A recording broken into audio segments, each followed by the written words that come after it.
कड़िया मुसलमान हिंदू का नाम लेकर, कड़िया जाट ब्राह्मण समाज कमार का नाम लेकर भाई को आपस को पाले रखो। ऐसे तो हमें को टोकरी देखो।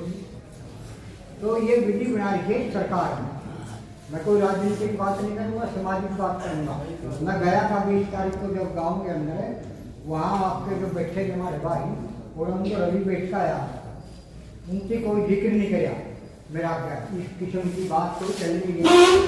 बाबा साहब के नमस्कार कर बैठ गया था, 10 मिनट तरह बात करके वहाँ मैं गाँव इकट्ठा कराएंगे 25 तारीख है। तब बोले एक आधा मंदिर बैठा भी और मौका सारी जगह मैंने यहाँ गई थी।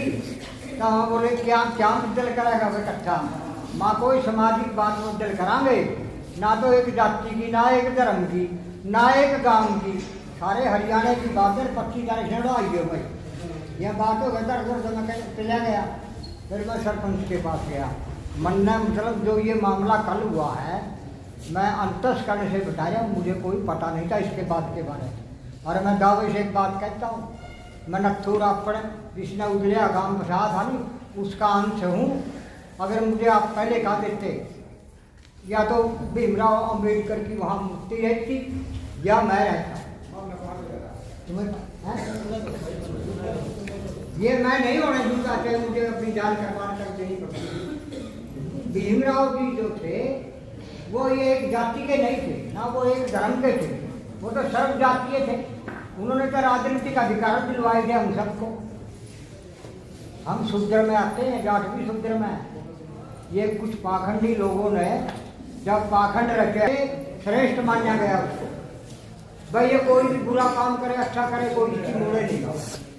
ये उसका काम तो यूँ था, अरे वह ज्ञान देगा, शिक्षा देगा समाज में।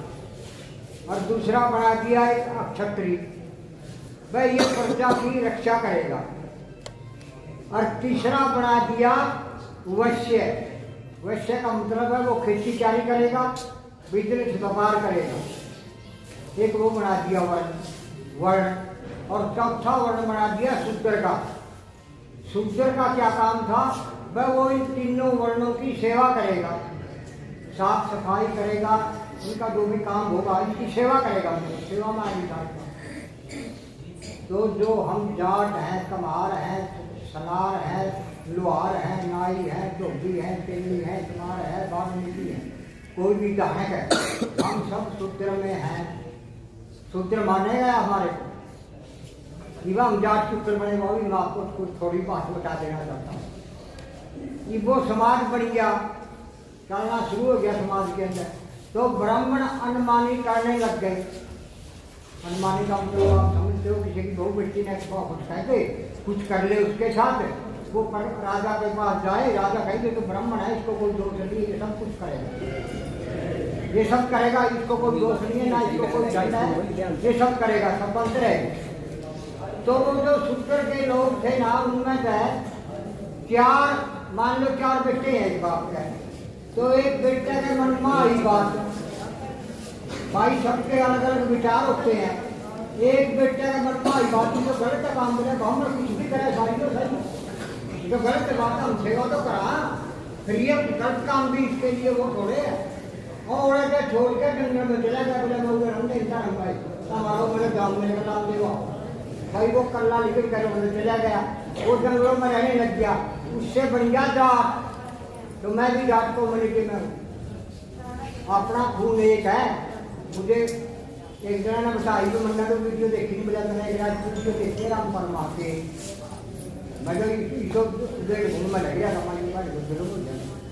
तो अब मैंने बोला मैंने एक वीडियो देखी है आपकी, बोला एक छोरा ने कहना वीडियो में उधर क्या है, और बोला लोग दोबारा में खड़े थे, आगे नहीं आया कोई, समारोह में वहाँ तक कम टूरी थी उनकी बहन बेटियों के साथ। अन्य बोला एक त्योहार का छोरा यूँ कहता, अरे बोला वोट लेंगे, हम दादी के भाई एक आपा सीमार, मैं भी सीमार हूँ, आप भी सीमार हो। और बोला आज दूसरों उनके साथ कोई खड़ा नहीं, बोला दोबारा बैठे थे लोग मकाना में चलते। तो मैं आपसे वादा करता हूँ, ये जितनी माताएं बहन बैठी और आप जितने आए, जहाँ आपका पसीना गिरेगा वहाँ रामपाल का खून गिरेगा। मेरे को पहले भी बदनाम किया गया था कुछ राजनीतिक लोगों ने 1993 में जब मैंने इलेक्शन लड़ा सरपंच, ये बदनाम किया गया था कि रामपाल ने बंदी करवाई है। आप किया था नहीं किया था? याद है बात सारी बात किया था ना। लेकिन मैंने आपके सामने बहुत बात खुल के रखी थी। अरे मैंने नहीं किया, ये करने वाले आपके बीच में है। मैं तो नरवाना है विद्याबंदी करी थी तुम्हारी। मैं जब शाम में गया उधर मारे निकाली बैठे तो मैं बोले अब तो रोक काट दिया। मैं क्या कहा, बोला तुझे तुम्हारा भी उसमें जो मैं बंदी कर दी। मैंने एक ही बात कही थी, मैं बाबा साहब के मंदिर में खड़ा हूँ, झूठ नहीं बोलूँगा, झूठ बोलूँगा मेरा बीच मर जाए। मैंने एक बात कही थी, मैं बहुत गलत काम किया। तो अपनी आस्था से किसी को दिला देना चाहिए था, लेकिन बदनामी मेरे ही रखी गई थी। उसके बावजूद भी मैं सरपंच के इलेक्शन जीत रहा था।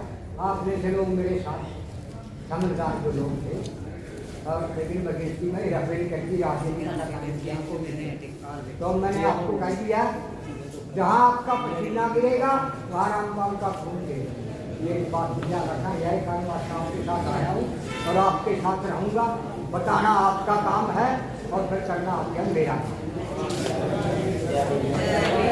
सब बैठ जाए, सारे छोटे भाई खड़े हैं, सारे बैठो।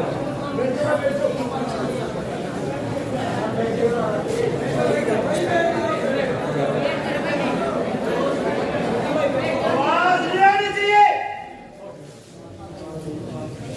राजक करसन जिंदाबाद, राजक करसन जिंदाबाद, राजक करसन तुम आगे बढ़ो, हम तुम्हारे साथ हैं। बोलो ना वाला बोलो। आज मैं बोल रहा हूँ, अरे मैं 2 मिनट और लेऊंगा। कोई ले लेंगे, सिर्फ 2 मिनट लेंगे। उसका अपमान होता ना, इसका एक बहुत बड़ा कारण है, सबसे बड़ा कारण है जो हमारे दलित भाइयों की समझ में नहीं, और जो और है जागरूक लोग हैं उनकी समझ में है बिल्कुल। क्या है वो, अगर हम हमारे मोहल्ले में चौराहे पे कहीं भी बाबा साहब की मूर्ति स्थापित करते हैं, हमारे मोहल्ले में करते हैं, हमारे साथ छोटा बच्चा वो ये पूछेगा कि ये फोटो किसकी है, तो उसका बाप बताएगा कि ये हमारा महापुरुष था, ये 32-35 डिग्रियों का और 9 PhD का मालिक था, ये इतना पढ़ा लिखा था उस टाइम में। अब तो मतलब मेरे जैसे अनपढ़ भी ये सोचते हैं कि अगर मैं भी पढ़ लेता। अगर हम अपने बच्चे को बताएंगे, उसकी जीवनी बताएंगे, तो उनमें से 10 बच्चों में से 9 तो जरूर निकलेंगे। जैसे रजत करसन जी निकल रहे, इनको नौकरी भी मिल जाती, सारी चीज मिला, लेकिन समाज सेवा में जुटे हुए।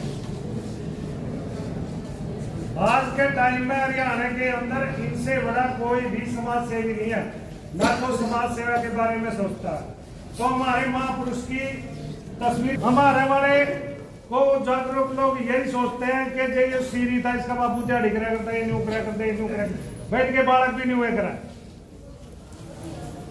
इस करके कहीं देख लो, कहीं भी जहां हमारी तादाद ज्यादा है और लोगों की कम है, अगर वहां भी बाबा साहब की प्रतिमा रखते हैं ना, वहां भी यही अंजाम होता है। हमारे में से कुछ लोग उसका विरोध करना शुरू कर देते हैं, उनके साथ लगकर।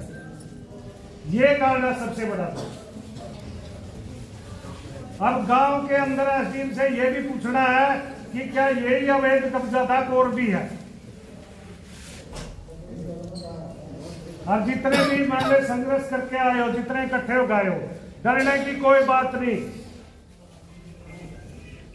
डरने की कोई बात नहीं। लठ लागो, कुछ करो, लेकिन आपने अपना संघर्ष जीतना, और वो जीता जाएगा। इकट्ठे हो गए, सभी इकट्ठे होंगे तब जीता जाएगा। और जो हमारे आगे लगते हैं ना जो लीडर, वो मजबूत होंगे, ना बिकने वाले, तब जाके संघर्ष लड़ाई जीतेगी। मैंने बहुत लड़ाई लड़ी, बहुत लड़ाई, लेकिन उन्होंने मैं कुल लिखे का भाषण देन तो बहुत आगे, कहन भी आगे, सलाह देन भी आगे। अब आपके लगने वाला ये है समा इसको देखो और पढ़ो। आगे लगने वाला ये है संविधान, जो इसके अंदर लिख रखा है उसको पढ़ो और देखो। बाबा साहब की उंगली को पकड़ो। बगैर कुर्बानी कोई भी ना तो आजाद हुआ, ये है, और ना ही गुलामी से मुक्त होया। इसके अंदर सारे प्रूफ है। बाबा साहब ने अपना सारा परिवार कुर्बान कराया था। क्या दे रखा है, क्या लिख रखा है? सारा बाबा साहब सारा परिवार कुर्बान करके ने जब हमें आजादी मिली थी। अगर आज की तरह वो भी कहीं अच्छा जज बन सका था, अमेरिका में, इंग्लैंड में, जहां भी है वहां रह सके। मैं तो पढ़े लिखे लोगों से ज्यादा कहना चाहूंगा, जो पढ़े लिखे लड़के हैं वो संघर्ष और तेज करें। ज्यादा ना बोलते हुए मैं अब आपके सामने